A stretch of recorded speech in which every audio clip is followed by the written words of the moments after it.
Hello বন্ধুরা, আজকে সোমবার। তো আমার গাছে একটা পেঁপে পেকেছে। তো আজকে এই পেঁপেটা দিয়ে আজকে ভাবছি ঠাকুরের পুজোটা দিয়ে নেব। তো সকালবেলা বরমশাইকে দিয়ে পেঁপেটা পাড়ালাম, ভালো করে ধুয়ে নিয়ে আজকে এই পেঁপেটা দিয়েই ঠাকুরের পুজো দেব। এর আগেও দুটো পেঁপে পেকেছিল, তো আমরা সেটা নিজেরা খেয়েছিলাম। তো এর ভাবছি ঠাকুরকে এই পেঁপেটা দেবো। তো আমি বসে পড়েছি সব ফুল টুল গুছিয়ে নিয়ে পুজো দিতে।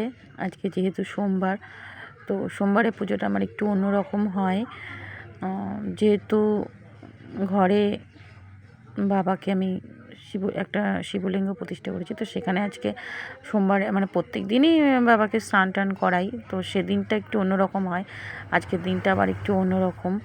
তো প্রথমে আমি থালাগুলো সাজিয়ে নিয়েছি।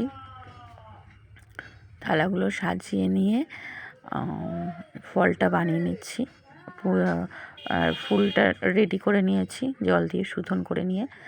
তো আমি আগে ফলটা বানিয়ে নিয়ে তারপরে আস্তে আস্তে করে গুছিয়ে, অনেকটা সময় লাগে তো সব কিছু গুছিয়ে করা। তো প্রথমে থালাগুলো আমি সাজিয়ে ফলগুলো বানিয়ে নিলাম। প্রথমে জায়গাটা পরিষ্কার করে নিয়েছিলাম, নিয়ে সব কিছু সাজিয়ে গুছিয়ে অনেকটা সময় লাগে সাজিয়ে গুছিয়ে নিতে। তো ফলটা প্রথমে আমি থালাগুলো সব সাজিয়ে নিয়ে তারপরে আমি, এটা হচ্ছে পাথরের থালা। আজকে সোমবার, তো বাবার জন্য আমি প্রত্যেক সোমবারেই একটু সাবু দিয়ে, আর যেহেতু কাঁচা দুধটা পাওয়া যায়, মানে প্রত্যেক দিন তো কাঁচা দুধটা নিয়ে আসি না, আজকে যেহেতু বাবার মাথায় কাঁচা দুধ ঢালবো, তো ওর জন্য একটু সাবু এনে রেখে দিই আমি প্রত্যেক সোমবারে। একটা কলা দিয়ে সাবু দিয়ে, আর একটা কলা সাবু দিয়ে, বাতাসা দিয়ে, কাঁচা দুধ দিয়ে বাবাকে এই ভোগটা আমি চড়াই। এটা আমি আমার মন থেকেই করি। তো আমি শুনিনি এর আগে কোথাও, আমি জানিও না কেউ দেয় কি না সাবু ভোগ। তো আমি আমার মন থেকে এটা, মানে যেহেতু আমরা সোমবার করলে সাবুটাই স্পেশালি বাবার প্রসাদ হিসেবে আমরা গ্রহণ করি, তো বাবাকেও আমি সোমবারে করে এই প্রসাদটাই নিবেদন করি। তো আর আমার বাড়িতে সাদা আকন্দ গাছ আছে, আর এখন গরমকাল প্রচুর ফুল ফোটে, তো আমি রেগুলারই বাবাকে একটা করে মালা গেঁথে দিই। আর আজকে তো স্পেশালি সোমবার, তো আজকে তো মালা গাঁথবই। তো এবার আমি ধূপ টুপ জেলে নিলাম, ধূপ প্রদীপ জেলে নিলাম, আর একটু সাদা চন্দন বেটে নিচ্ছি। তো এখন স্নান করাবো, এদিকটা গুছিয়ে নিয়ে এবারে বাবাকে আমি আমার পাথরের বাটিটা যেহেতু একটু ছোট, ওর মধ্যে স্নান করানো যাবে না, তো আমি প্রত্যেক দিনই গামলাতে নামিয়ে ওনাকে স্নানটা করিয়ে মুছিয়ে টুছিয়ে তারপর আমি ওনার ওই জায়গাতে তুলে দিই। তো স্নান করানোর সময় প্রথমে আমি 5টা দুব্বো চন্দন মাখিয়ে আর একটা বেলপাতা বাবার মাথায় দিয়ে দিই। এটা আমি রোজই করি। আর ঘি মধুটা স্পেশালি সোমবার করেই দেওয়া হয়, প্রত্যেক দিন আমি দিই না। প্রত্যেক দিন একটু আতপ চাল, সাদা চন্দন, আর দুব্বো দিয়ে, বেলপাতা দিয়ে আর গঙ্গা জল দিয়ে স্নান করাই। আর সোমবারই স্পেশালি কাঁচা দুধটা নিয়ে আসি, আর এদিকে ঘি মধুটা তো ঘরেই থাকে, আর সঙ্গে কিছুটা কালো তিল, একটু চিনি, আর আতপ চাল হোক, গোবিন্দভোগ চাল হোক, আর একটু মুগের ডাল, আর সঙ্গে ঘি মধু, সব কিছু একসাথে দিয়ে বাবাকে কাঁচা দুধ দিয়ে গঙ্গা জল দিয়ে স্নান করিয়ে দিই। এটা হচ্ছে সোমবারে স্পেশাল। আর রেগুলার এমনি কাঁচা দুধ ঘি মধু এত কিছু আমি রেগুলার দিই না।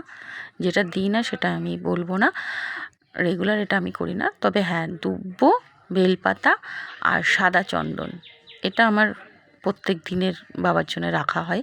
আর সঙ্গে দুটো আতপ চাল, এই কটা জিনিস আমি প্রত্যেক দিন করি। আর এখন যেহেতু ফুল অনেক ফুটছে, গরমকাল, তো আমার সময় না থাকলেও আমি চেষ্টা করি রেগুলার একটা করে, কারণ এরপরে যখন ফুটবে না তখন কিন্তু আমি দিতে পারবো না, তখন ওই সোমবারই দিতে হবে। তো ওর জন্য আমি এখন যেহেতু ফুলটা পাচ্ছি, ওর জন্য রেগুলারই আমি ফুলের মালাটা স্পেশালি এখন গেঁথে বাবাকে রেগুলারই একটা করে আকন্দ ফুলের মালা পরিয়ে দিই। কারণ এই আকন্দ ফুল গাছটা আমি একসময় খুঁজেছি, অনেক খুঁজে সাদা আকন্দ।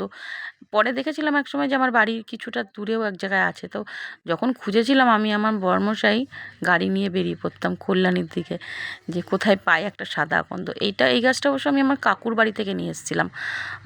আমার একজন কাকু আছে, অজয় কাকু, তার বাড়ি থেকে নিয়ে এসেছিলাম। তা গাছটাকে খুব যত্ন করে আমি মানুষ করেছি। তো আমার খুব ভালো লাগে যখন আমি ভাবতাম যে যখন আর মন্দিরে তো ছিলই শিবলিঙ্গ, তো আকন্দ ফুল, শ্বেতাকন্দ গাছটা আমার বাড়িতে থাকবে এটা আমি চাইতাম। তো আমার এখন যখন গাছটা অনেক বড় হয়েছে, তো আমি কেন মালা গেঁথে দেবো না, এটা আমার মনে হয়। তো আমি রেগুলারই আমি একটা করে আকন্দ ফুলের মালা গেঁথে দিই। আর এই যে দুটো বেল জুঁই ফুটেছে, আজকে গরম পড়েছে, প্রচুর ফুল ফুটছে। আর এই ধুতরা ফুলগুলো কিন্তু এটা আমার বাড়ির ফুল নয়, এটা আমার বোনের বাড়ি থেকে আনা, ওর বাড়িতে আছে, আমাকে দিয়েছে দানা। আমি এখনও গাছটা কমপ্লিট করে উঠতে পারিনি। তো এই যে আমার রেডি হয়ে গেছে সব কিছু কমপ্লিট, সাজিয়ে এবার আমি পুজো সারবো। আমার সাজানো গোছানো পুরো কমপ্লিট হয়ে গেছে, সাজিয়ে গুছিয়ে নিয়ে এইবার আমি পুজোটা মানে ভোগটা ঠাকুরদের কাছে নিবেদন করব। তো টাটা বন্ধুরা, আজকের ভিডিও আমার এই পর্যন্ত। সবাই ভালো থেকো আর আমাকে কমেন্ট করে জানিও আমার ভিডিও তোমাদের কেমন লাগে। সবাই ভালো থেকো। আবার আগামী দিন নতুন ভিডিও নিয়ে আসছি। টাটা।